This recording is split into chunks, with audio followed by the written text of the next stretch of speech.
Playwrights, as most of you know, is really dedicated to empowering young people and inspiring learning through playwriting. Playwriting starts with getting an idea. How do you get an idea? How do you change an idea? What prompts ideas to change?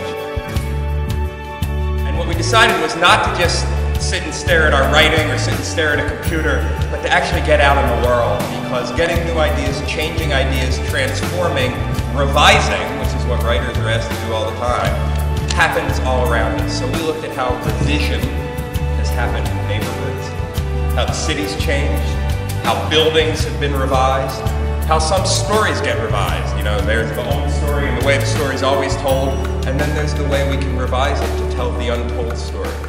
I learned that history and playwriting is a contact sport, and meaning that we played games and we bashed up against so many different ideas and people, and in the end it all came together and fell and set into place, and now we saw that we were individuals, but we're really just one big group of playwrights and people who connect to history in so many different ways.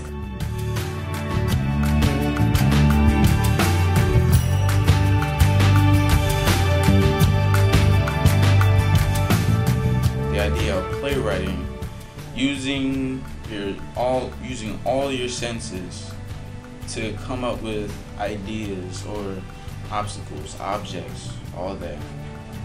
Hey, this is what you can hear. You hear the wind, you hear bells, you hear people talking in the background, talking about, just ranting basically. But eventually you'll just pick up something. Then after that, you just envision. The first thing, when a friend came, I never knew there was a place called the Skitterine. It was just kind of cool at how time can change places. It's like finding people living in one little street, or one little small area, and time goes, everything starts to spread out and even out. The wealthy start to move in, and the middle class start to move out, which shows how evolution. And some people really don't know about that. So when you find something interesting, you go dig deeper about it. It's way more fun than just sticking with that.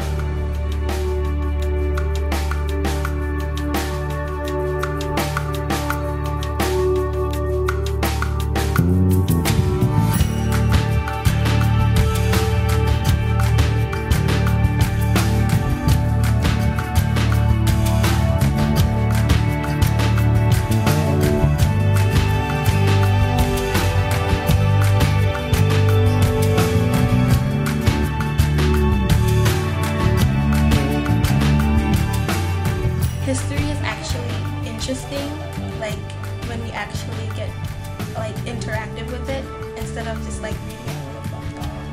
One of the major discoveries I made that sticks with me is when we were writing the scenes.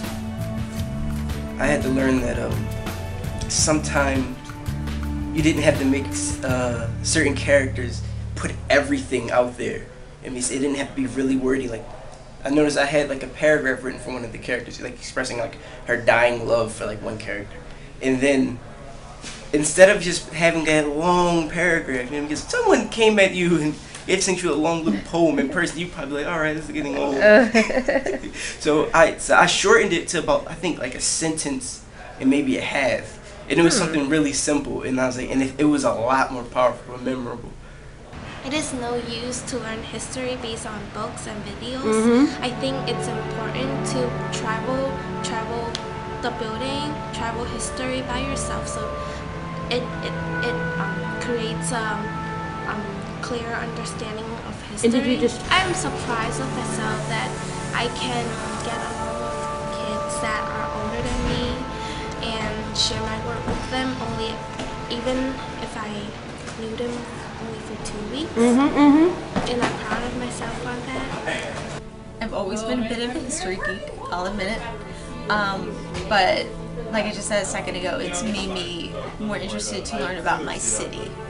Before, I've always wanted to learn about, foreign countries and things that weren't America or where I was, because I thought I knew it. But all the different venues and places that we've gone over the past 2 weeks have made me want to know, okay, so I know my Philly, but what is the rest of it?